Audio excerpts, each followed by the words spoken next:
right, Marcelo, excited to have you on the podcast. You just recently wrote a book that I believe I got this title right, Dynamo and Grasshopper for Revit Cheat Sheet Reference Manual. There's a slight catch in that it's a picture book, right? It is a picture book. You got the title close enough. You throw in the word reference and then you're just about there. Nice. So what inspired you to write the book? Well, there was a lot of reasons why I wrote it. There's really no Dynamo reference manual out there right now. And so I felt there was a need in the industry. I've been contemplating this since 2016, actually.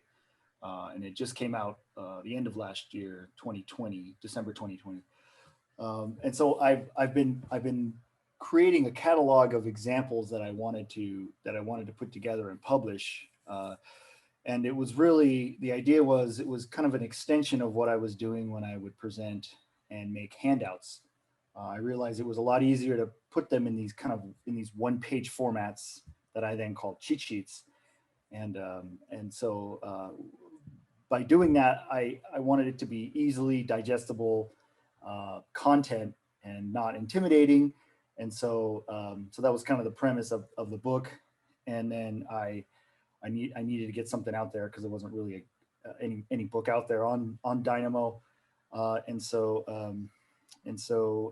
beginning, let's see, that was beginning of 2020, I was ready to actually produce this. But then this new technology came on called Rhino inside Revit that allowed Grasshopper to talk with Revit. And I thought, what's going to make sense here is if I include Grasshopper as well in this book and kind of make equivalent comparisons between Dynamo and Grasshopper. So then I spent the entire year of 2020 implementing content for the book using Grasshopper. And so that's when I was finally ready to publish it. So now it's the Dynamo and Grasshopper for Revit cheat sheet reference manual. Nice. And it is a picture book. Like, didn't that come, like, you had trouble because it was a picture book? It is a picture book. So these one-page summaries are actually images. Maybe we should describe what a picture book is in this context. Yeah, they're basically one-page summaries of Dynamo or Grasshopper examples that show what content you need to place down in order to achieve something, and then it shows you the result. It's just one page, and I did it all in a picture. So there's very little text, maybe a title, a few notes, that sort of thing. And so when I was thinking of publishing this, I thought it was a slam dunk. So I went to publishers and they basically told me that they're not going to publish a picture book for AEC. And so I had to try to explain, no, it's not really a picture book. I mean, they are pictures. And what you do and I learned a lot about kind of the authorship side of things is if you talk with a publisher, they have you fill out these forms. And one is, what percentage of your book are images? And I put 100%. And that was kind of minus the title. So that's kind of where it starts. So anyway, I had to self-publish the thing, but it's great. It's funny because I've had actually publishers come back to me now that it's and ask if I'm going to be doing a second edition or a part 2. So that's hopefully I can. Nice. That'll be in the pipeline soon. We'll drive a hard bargain with them on the second time. Be like, well, now you're coming back. It's 100% pictures this time. Still. That's right. Yeah, didn't you say? It's all good. I mean, sometimes it's all good. Sometimes people need perspective, and then it's all over with. But yeah, no, all good. Yeah. Nice. I knew there was a need for it. I didn't realize how what an impact it would make so far, because I kind of thought this is an extension of what I normally do when I make presentations, and then this would just kind of be an extension of a handout. But the community, the AEC community, has been real receptive, and I'm really grateful for it. So it's kind of already gone way above and beyond all my expectations. That's really cool. So I'm way outnumbered in terms of genius level on this this podcast. I'm going to ask the elementary question here. What exactly is computational design? You're gonna get 3 different answers. You're gonna Let's hear it. Maybe I'll go. I'll stop for now because you guys. I'll let everyone else speak and then. Let Anthony give his. Let's see what Anthony thinks computational design is. Oh man, I gotta put the first step out there. um, it is a big question, and it is something that I would say is not well defined in the industry. And that's something that we probably need to collectively work to do a better job of, is to kind of define it. But I actually think that there's a guy, a professor, Randy Deutsch. I don't know if you guys have read any of his works. He's written a lot of really good books that are really relevant to computational design and what it's doing in our industry. And the work I'm really thinking of here is, he has a book called Convergence, the Redesign of Design. It's a really, really fascinating book. But in it, he kind of speaks to the emergent forces and the technologies that have come together to the point where we've got real-time integration for all facets of design and construction. So it's all possible. And we're talking about these computational tools and collaborative workflows and so on. And in the book, he has this really striking diagram. And it shows how we're collaborating people to people, people to computer, computer to machine, this whole convergence.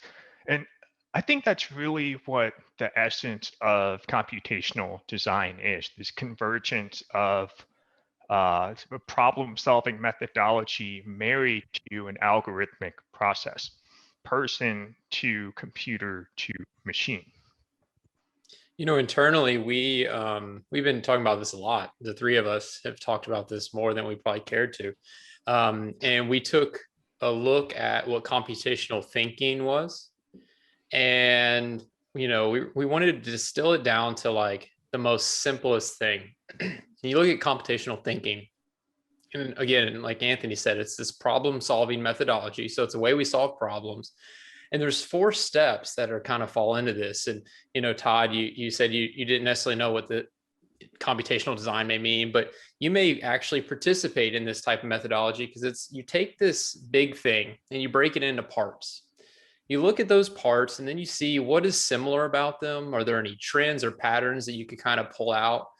And then you kind of start to focus on just what's the important aspect of what we're trying to solve. And then finally, we create step-by-step instructions to solve the problem. So in a way, it kind of goes to like, how do you eat an elephant one bite at a time? It's that big problem. We break it into parts. We look for patterns. We focus on what's important. And then ultimately, we create step-by-step instructions. So we started with that. And then we said, okay, well, how does that translate to computational design? And what we found is it is that methodology of solving problems applied to design. And so to Anthony's point, then that's when we start to look at the technologies that help us get there.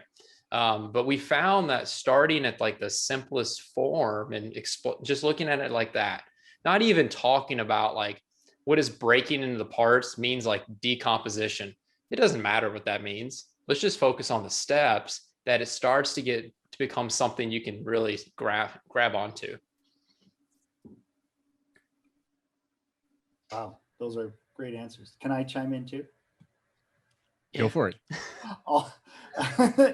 I think the problem with computational design is like Christopher said, you get different answers from different people, and I think the confusion around the industry is it's not really a thing. It's more of a process. And I like to think of it that way, like a digital twin, right? People try to define what a digital twin is. And I know you've had guests on your podcasts as well, Todd, that try to define what digital twin. They all do an awesome job. I think a digital twin is not really a thing either. I think that's the confusion. It's a process. You could have something that participates as a digital twin, but if it sits on the shelf, well, then are you really participating in that process? So I think computational design is a process, less of a thing. And I tried to, before the show, I tried to think of a definition for it. You want to hear my definition? I came up with a customized computational process via programming to assist in design and production of design. Short is computational design. The idea there is that you need to have a customized process that's computational, and then programming is kind of at the center of all that. But it's really an assist. It's not a complete necessity. And so that becomes the process. So as we think about, as we evolve from 2D CAD drawings to BIM, this is kind of like the next process. What do we do with now this culture that we have in our office of BIM? Well, let's assist it. Let's make it better. Let's wrap some programming methodologies around it to help with our design. And then I think probably too might be confusing is computational design is not just for design. It's also how do you express that design, like the production, how do you get that design on drawings, that sort of thing. So something could be as narrow as, well, Dynamo. We program Dynamo to make repetitive views and place them on our sheets, and so that we could then do our printing. Well, that actually in and of itself is actually computational design. You're not actually using it to design, but you're using it to express your design. So it's kind of a process more than anything else. That was my 2 cents on it. I think I like that. I think that's good because when we did this research, we looked up computational design kind of falls under one of 3 types of design. And the example I came across was really a great one. And it was looking at the idea of you have classical design, design thinking, and then computational design. And it looked at the example of a chair, and we're designing for a chair. So if we're looking at classical design, we really care about the intricacies, the aesthetic of the chair, how it feels. When we get into design thinking, we start to question, well, do we need a chair? Do I need to stand up? Maybe I don't need this type of design. And then we look at computational design. Then we start to look at how can we design a chair for the masses to improve social life, or how do we arrange chairs to get people to come together? And so I think that your idea of this as being a process really hits the nail on the head in terms of what it really is. And it's just another type of design. And then we just need to sort of figure out how does it fit into what we're doing.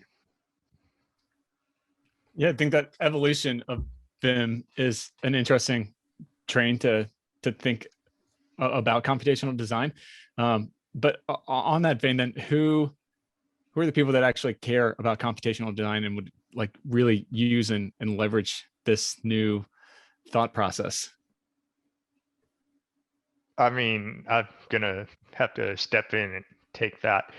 So I think one of the things you might be hearing as a theme here is kind of the word process, right? Like it's a process. And one thing that I think is a little bit misleading about computational design is you hear that word design and maybe you ascribe that to the domain of architects and engineers and stuff.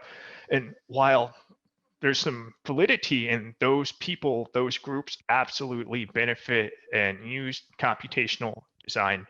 Computational design as a process is something that we all use. We can use it in our day-to-day lives, and it's something that you can use in the industry, whether you're an owner, you're a constructor, it doesn't matter. The whole spectrum uses or is able to use computational design as a process. How would those use cases kind of come out in those, whether it's on the designer side or a GC using it or a sub? Or You want me to chime in there? Yes, Please do. Please do. Okay. I'll take over your little, okay.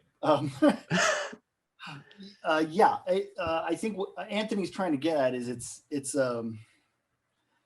it's kind of trade agnostic is what I think we're trying to get at here, is that the entire industry could benefit from computational design. Our industry is actually late to adopt this technology. It's been around a long time.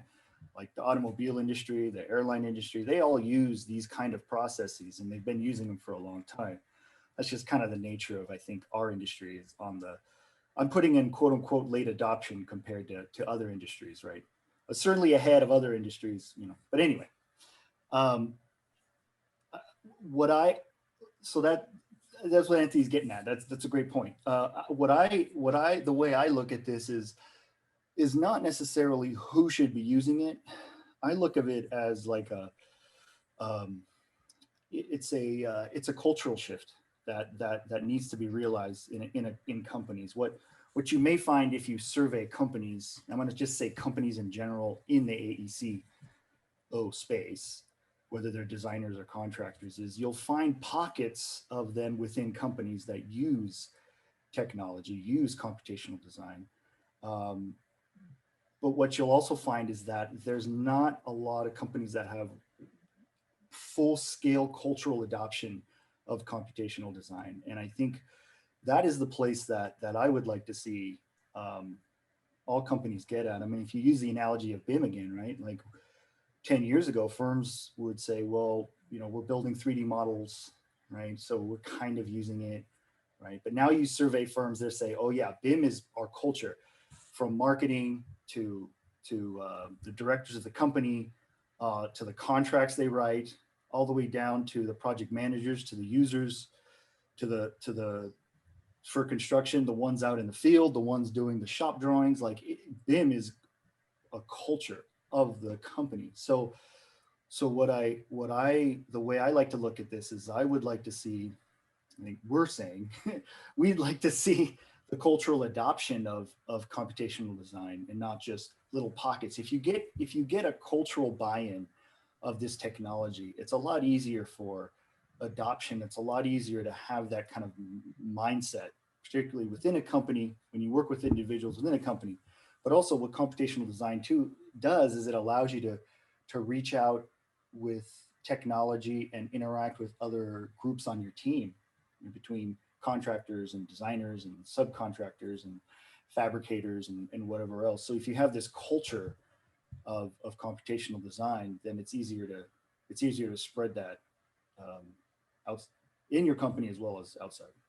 Yeah, because it takes a willingness to want to adopt something new for a lot of us and adopt a different way to solve a problem or think of a problem differently. A lot of us will say we've done it this way for so long. And this is not to say that was the wrong way. This is simply a way of saying there's another way you can solve this problem. And by doing so, let us show you the benefits that you get out of it. Look at the value you're getting in terms of the time you're getting back. Look at the quality of your designs are improving.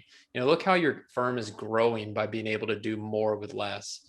And so we really focus on not the industry, not the person. It's who is willing to adopt this as a methodology. And so culture is so important, and that mindset shift is pretty critical.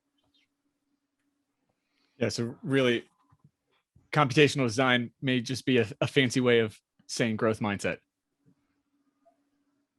You could maybe stretch it, but yeah, I mean, it is. I Because think it's a different way. In my super simplistic way. I like it.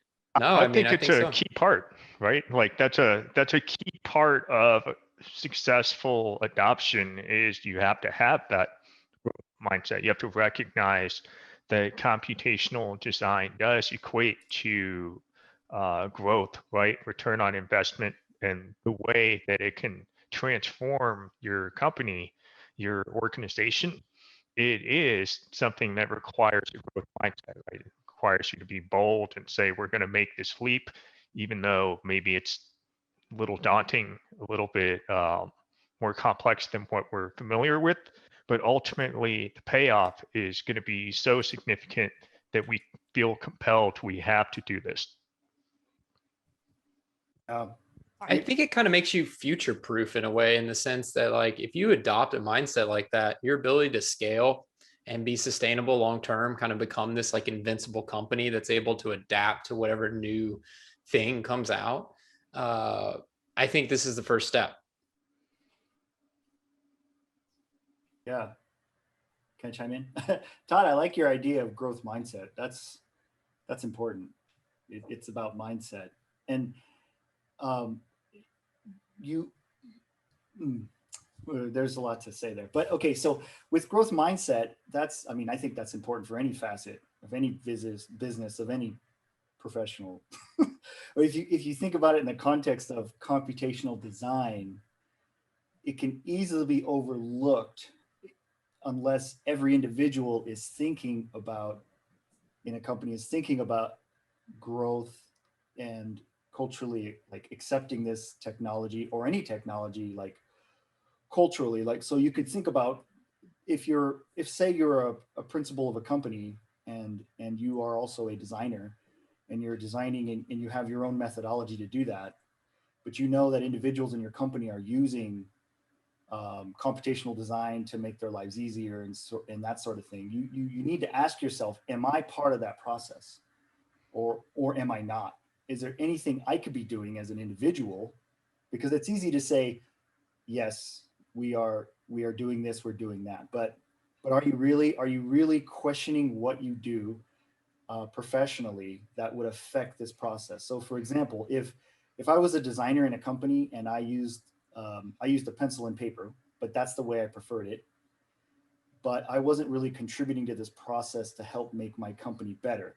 Is that okay? Maybe let's take it a step further. Maybe I'm using a software, like an old software that I'm comfortable in, but I know would not help in the computational design process of the company as a whole, but I still want to use that because of my own reasons.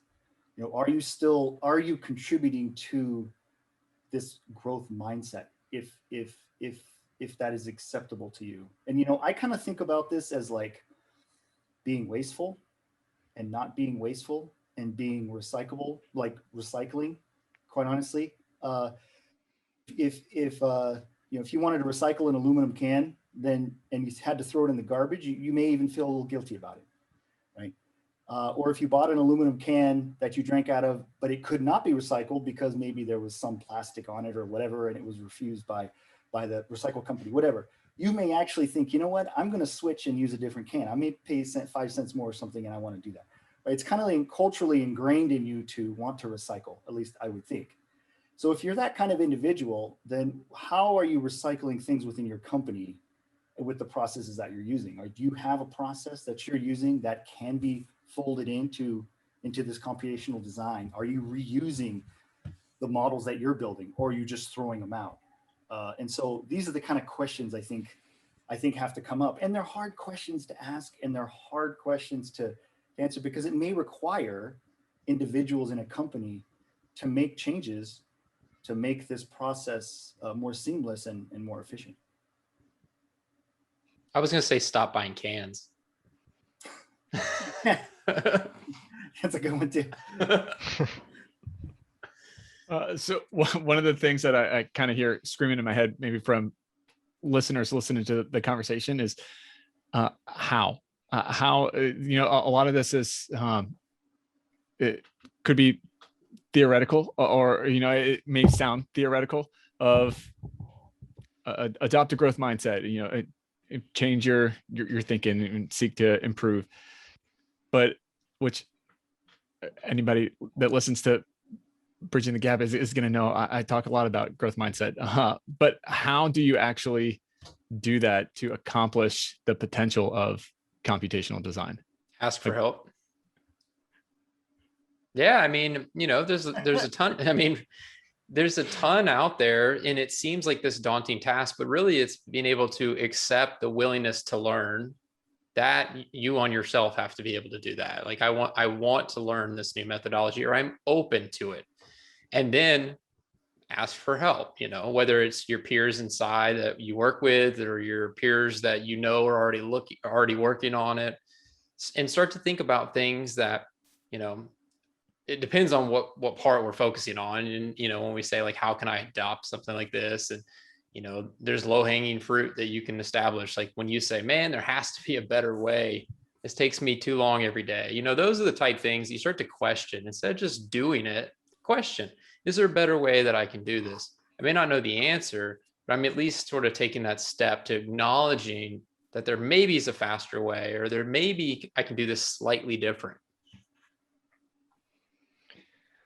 I think that's Spot on, Christopher.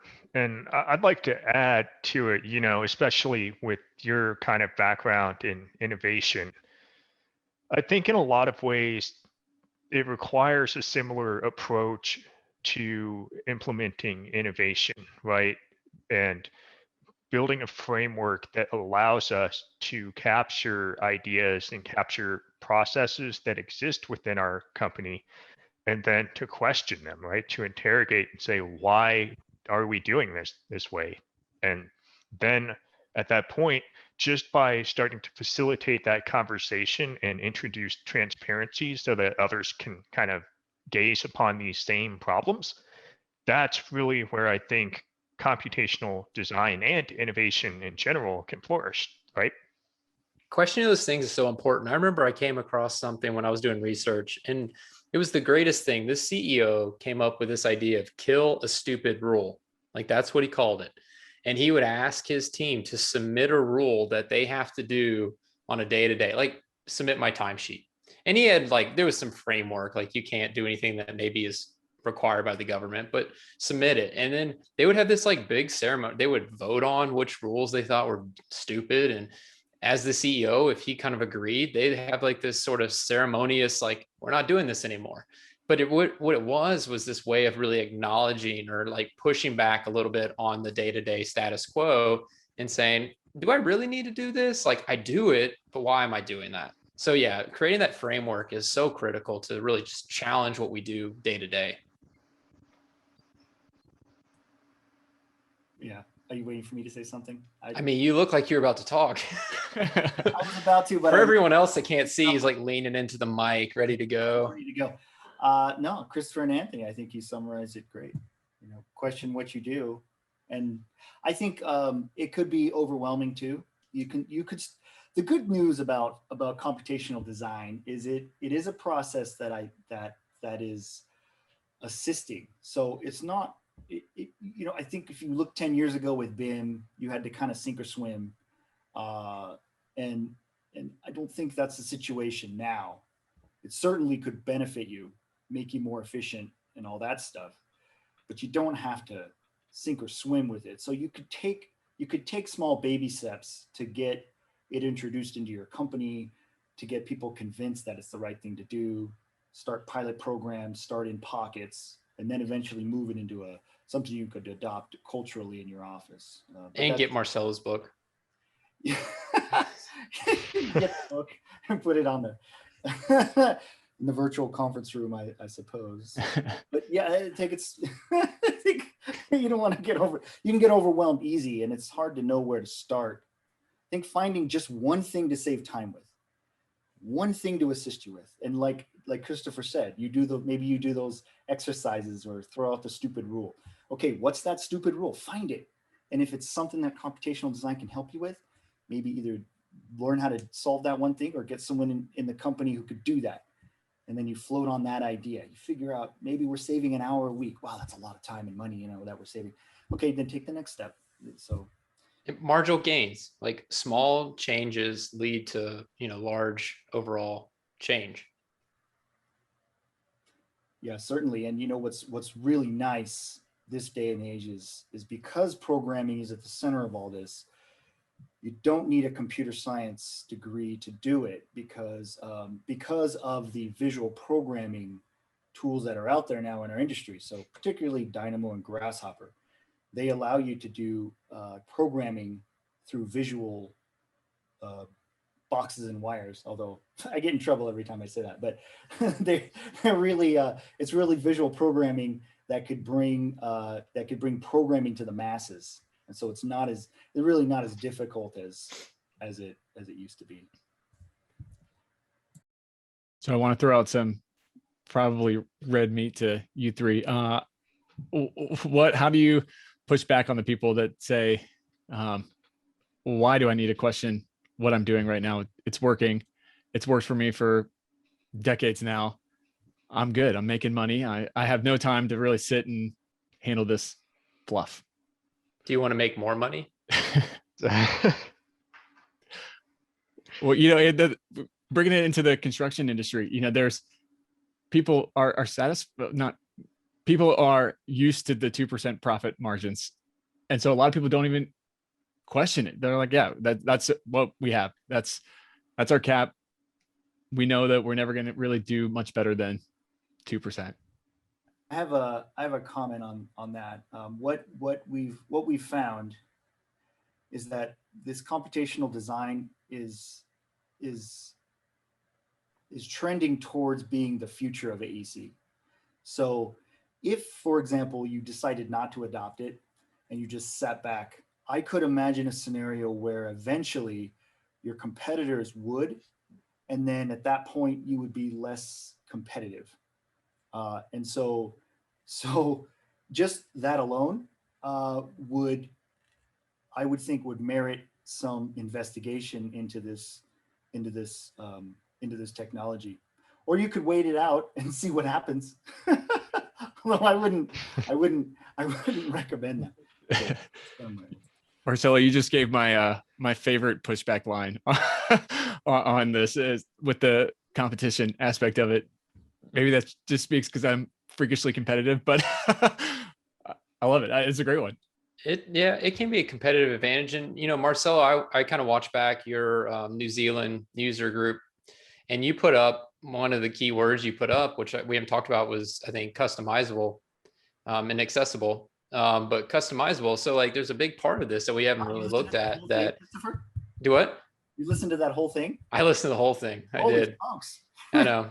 Wow. I don't know why. I hear you talk enough. I don't know why I like put myself through that. But I was trying to test, see if you knew what you were talking about.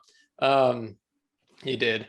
But yeah, I mean, so there's a big part of this that we hadn't really touched on, but is this idea of like customizable integration, all those kind of buzzwords. But for these companies that, maybe they're satisfied with their 2%, but they're still using 6 different platforms, or they're still using a whole bunch of different parts and pieces, and starting to adopt this type of thinking, this type of technology, there are opportunities to start to pull some of those together. And so, you might be getting 2%, but everyone would love to save an extra hour every day of what they're doing. Whether you want to leave work early, you've done all your work in 7 hours. Why do I need to be here for 8? That's a status quo you could challenge, or I want to turn that directly into some sort of profit revenue. And it all goes to your competitors are doing it, and they're going to continue to do it, and you'd rather sort of keep up with them. And then for the small firms, like it's awesome for them, because now you can start to compete with these larger firms that maybe before you couldn't really go toe to toe with them because you couldn't put out the same amount of work or possibly the quality of work. This totally flips that on its head and really starts to give more power to that smaller individual. Wow, Christopher. Yeah. Oh, Anthony, you're gonna go ahead if you want to go, then I'll. I just want to say, I think in some ways, I think you guys are being a little too nice. And I know this is a little aggressive to say, but I'm going to say it. Go for it. Disrupt or be disrupted, right?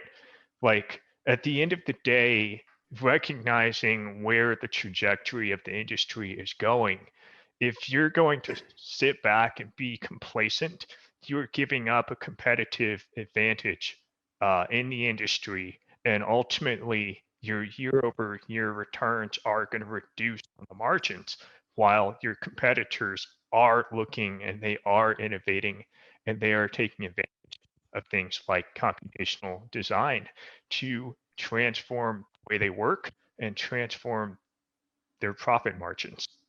That's a huge point, because a lot of our customers, our listeners, their competitors, they're not even in the industry yet, and they don't even realize that they're not here yet. But they are people that are outside in the tech industry looking into this industry. They're the Kateras and the WeWork of the world, where they see our industry is like prime for disruption, right? And so they recognize that, and they can utilize technology. I mean, Anthony and I sat earlier today and watched, TestFit, and how they are utilizing computational design technologies to really disrupt the retail space, and how housing and multifamily are going up. And so it is, to say you disrupt or be disrupted, I mean, it is what it is. And the people that are going to start to compete, they're not even here yet. And we don't even know where they're going to come from, but it's going to happen. So you should start to defend yourself. And this is one way to sort of defend is adopting these type of technologies that can now compete against that. Yeah, Anthony, I think you could be even bolder. You said that you would give up a competitive advantage. I think you're giving up a survival ability if you're not adapting and growing, because the AEC industry in 10 years is going to look drastically different than what it has in the last 50 years. Especially on the construction side, we haven't seen a huge, crazy innovation trend line in the last 50 years, but that is changing. And there is a ton of disruptive workflows and technology coming into the space now that is being adopted. And it's really, you're starting to see that innovation curve kick in now. This last year proved a lot too, because people who said, oh, I can't work from home, my firm has to be here, they quickly realized that out of necessity, that wasn't true. Right. People that said I have to be on site every single day quickly realized, actually, no, I don't. I could use a drone and some other things to do that.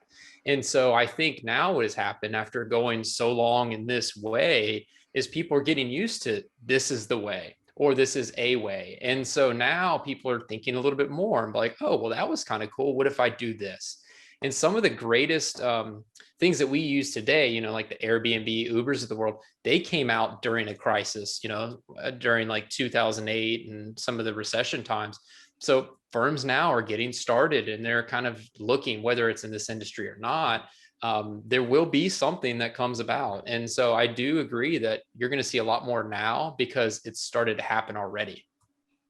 I just had the thought while you're speaking, Christopher, is there more freedom now to be innovative because you're not all with each other in the office having somebody looking over your shoulder? So you have some space to go try something new that might be ridiculous on your computer because there's nobody looking at it being like, what are you doing that for? That's a waste of time. I think so. I mean, I know this has probably happened to both of y'all. I mean, I've had someone come over my shoulder when I'm in the middle of working on a detail, not even done, like just trying to process how this building's going to go together. And they say, that can't work. I'm like, I'm not even done. Like I'm in the middle of drawing a line and you're telling me it can't work. So, I mean, I think there's some validity there. I kind of, Todd, you're triggering something, which is, I don't know if you guys follow John Maeda. He's one of the most influential design thinkers of the 21st century. And he's actually the creator of the Computational Experiences Report. Absolutely worth checking out. But in his last report that came out last month, he actually talked about the difference between remote work and distributed work, right? This idea that we're not just working remotely, right? We're not just not working in the office. We're working, we're still collaborating, and we just have to do it differently. And this digital acceleration that's kind of been triggered by COVID has really forced us to collectively evaluate what it means to work remotely or really to work in a distributed fashion.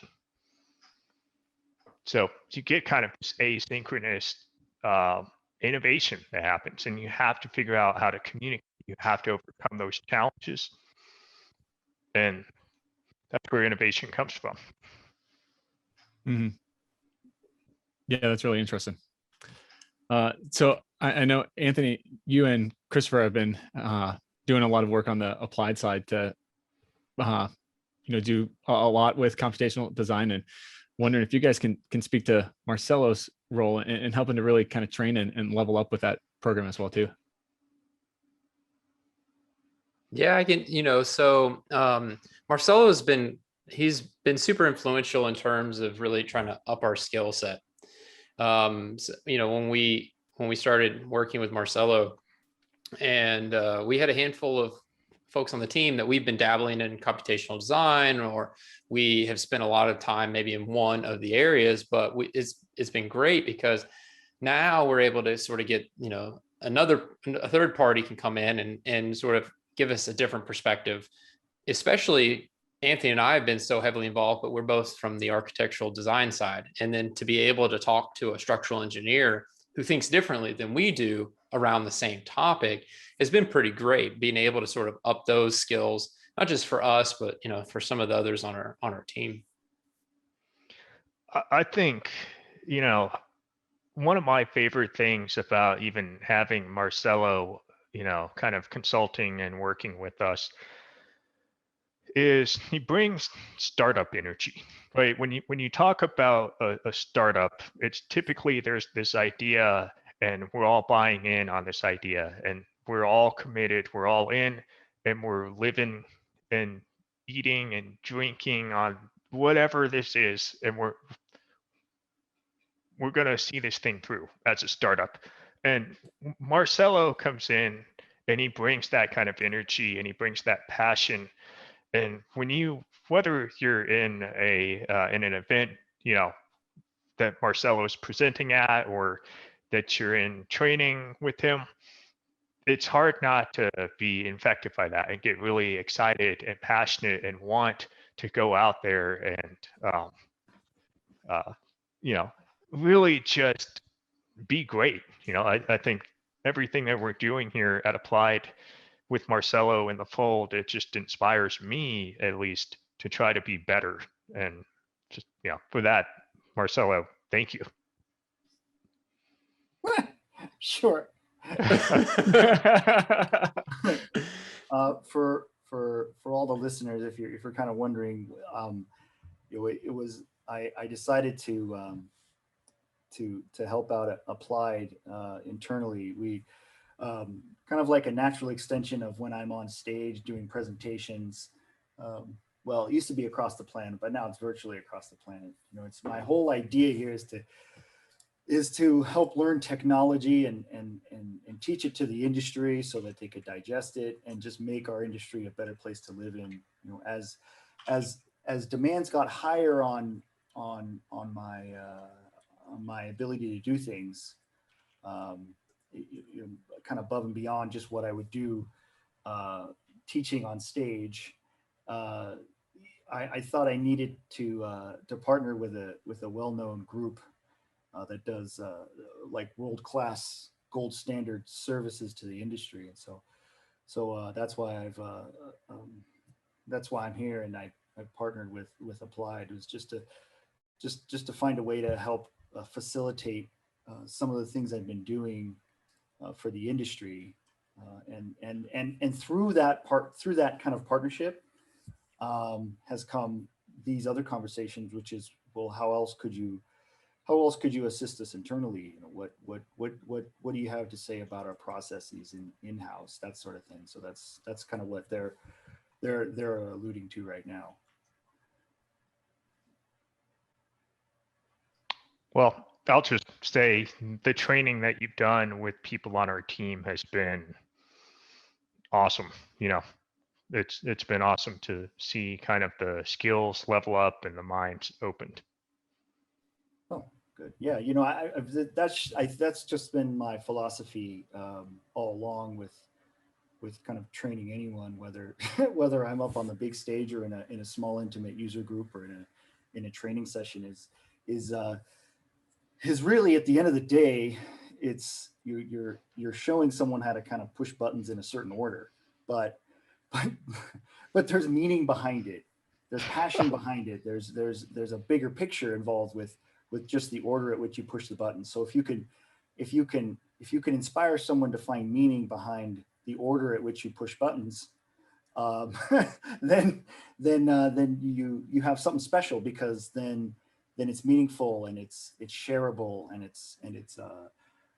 that enthusiasm can be contagious. That's probably the best way to put it, I guess. Well, and the real world experience, I think, helps. That context that you could provide, and then it's not just pushing buttons. It's pushing buttons, and you can speak their language and understand. Like, I know what problem you're trying to solve because I had that problem and I've solved it. Let me teach you how to do it. Sure. Yeah. I mean, I didn't want this podcast to be all about me. But one thing I've And never we started really- about your book. Of course, it's gonna be I kind of just- about you. I've never really, there's a lot of things that I've done in my career that I've never really shared or talked about people. I think you might have gotten a glimpse at it, Christopher, when you listened to the presentation I did at the New Zealand Dynamo user group. It was just kind of to crack the door open on what I've been through. I've been in the industry for 22 years, and every step I've taken, I've questioned what we're doing in our industry, what new technology could we be using. So I've run into a lot of issues, a lot of resistance, a lot of learning, and so that's just kind of helped shape my mentality on how I approach just about anything, really. It even started before that, but anyway, long story short, yeah, it's a lot of things I've done is help. A lot of things I've done in my past professionally has helped kind of mold me into the solutions that I have and the challenges that I've taken up.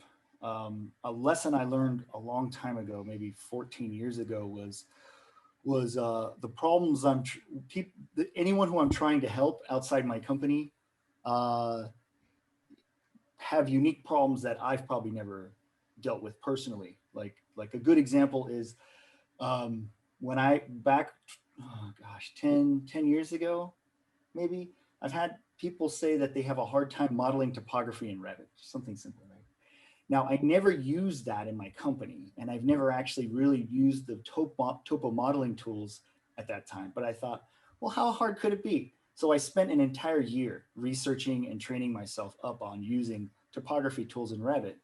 And at that point, even up to that point, I still never used it in my company. I still never practically did it so that it actually got on drawings. But I knew there was a need in the industry to help people in that area. And then I taught a class at Orange University, wrote a white paper on it, and that ended up helping thousands of people in that area, just because I thought, well, this is something I should probably learn, even if it's not gonna, even though I'm not gonna use it in my company personally. So the lesson I learned from that was, as professionals, if we're willing to help people, it doesn't necessarily have to be kind of a selfish thing, right? Like, well, why should I learn that? I'm never going to use that in my company. Well, maybe not, but maybe you will if you're partnered with an architect, or if you're the architect and you're partnered with a production architect, or you're the contractor and you're partnered with a sub. There's this great wealth of knowledge that you could be using and sharing. Maybe it's around computational design. Maybe you know how to lay down a bunch of Dynamo nodes and do something repetitive. Well, maybe you're never going to use it in your company, but certainly someone on your team may. Team meaning your project team, and then then you're in a win-win situation. Sorry, I got off a little tangent there, didn't I? Okay, I'm done. That's good. And you forgot to mention you made the Batmobile. Of all that, Oh, the topography. you made the Batmobile. Yeah, I always look for influence. Batmobile was just, I really needed something to model topography with. I was like, what am I going to model? And I thought, well, you can model some slopes and whatnot. No, right when I was having that thought, I was on the LA freeway. We were headed north on vacation on the 5 freeway, and boom, passes me by is the Batmobile from the that was the Tim Burton days. It must have come off the set. It was the exact same thing. Went right by me. I was like, oh, I'm gonna model that. Nice. Marcel, I'm curious from your vantage point, how long do you think it is going to take the industry to kind of reach that critical mass on computational design? That's a good question. I think the industry as a whole, that's a good question. Our industry, I think what's unique about our industry is it's made up of a bunch of small sub-disciplines. And we've got, in general, we've got one side, which is the construction side, and one side, which is the design side. And so, but then within those, we've got pockets of sub-disciplines, right? So if I was going to put that all under one umbrella and say when that's the critical mass, that's a little harder to say. I think it might be easier to break it into its pieces and say, like the design side versus the general contractor side versus the subcontractor side. That might be a little easier to tackle. I never really thought about that. I would wonder. I'd have I someone chime in. Let me think about it. I would wonder if what's going to happen or what could happen is going to have nothing to do with the day to day, but it's going to, in a way, perhaps come from the top. So say like it's owner driven, and not like they're requesting it or anything like that, but the timelines of what is required starts to shorten. The budgets for what we have allowed for, say, a project become a little tighter. The fees of an architect start to continue to get nipped away a little bit. And what we will find is that no one's necessarily telling us that we need to use it or asking us to use it, but to be able to keep up with all of those things. And so to be able to keep up with all of the owner requests and the complexity that they're asking, these owners are becoming more and more savvy. So they're seeing what other owners are getting from their for their projects. And so those restrictions start to pass down, and then the fees start to dwindle. And you reach this point where you have to do what you've been doing for so long is no longer working. And you have to start to look at, okay, well, I got to be able to do more with less people, or I got to be able to, produce this drawing set faster than before so I could take on that next one. I think that's going to really be the driving factor more than any of the technology itself. Ooh, that's a good point. I like that, Christopher. That's a good answer. And when's that going to happen? I don't know. But Christopher, you bring up some good points, which is if we think about the adoption of BIM, there was the sink or swim, right? But a lot of that was driven by the owner, right? They cut the checks. So a lot of times it was like, are you using BIM on my project? Yes or no. The answer was no. I'm going to go find a group that does, right? And the owners were convinced, at least some of them, whether correctly or not, that BIM was the way to go. Like whether they really understood it or not, who's to say? But a lot of that was driven by the owners, right? So maybe, I'm just thinking out loud, maybe it should be the responsibility of the industry, like all of us here and all the listeners, maybe to help educate the owners on what this technology is, help educate the other stakeholders on what this can do for their project. You have the standard, the status quo, but realize if you had computational design involved in the process, these are all your advantages. And I think maybe I have not quite seen a talk or emphasis in that area, but maybe that's a target area that should happen, because there could be a lot of advantages with that, right? And then I'll tell you when we get full adoption, and then we could rest comfortably on this. When we see a computational design execution plan, I would sigh a breath of relief. I would know that then this has been adopted.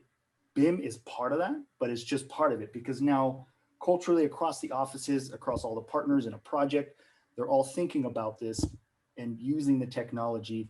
And there's some like guidelines on how that should be run, because, I can see a situation one day where you're creating, say, Dynamo scripts or Grasshopper functionality or something, and it's not contained within your office. You're sharing it across the partners in your project, and they're all using it. So that requires some kind of standardized computational design documentation for the project, and so on. I just sorry, you're making me think of all these things. I think so. And you're starting to see already like the qualities of the skill set that people are looking for. So say an architect, the skill set of an individual they're looking for, it's starting to encroach on that space. They're starting to ask for people that have some level of programming experience. They're starting to look at that type of thing. They're starting to put roles out that are called computational designer or computational specialist. So you're already seeing it. And then what will happen is you're going to have that one sort of early adopter company that works with an owner and gives them 1,000 options of something and overwhelms the owner. And then the owner is going to go to some other architect, and they're going to get the one option, and they'll be like, where's my other 999 options, because I needed that the last time.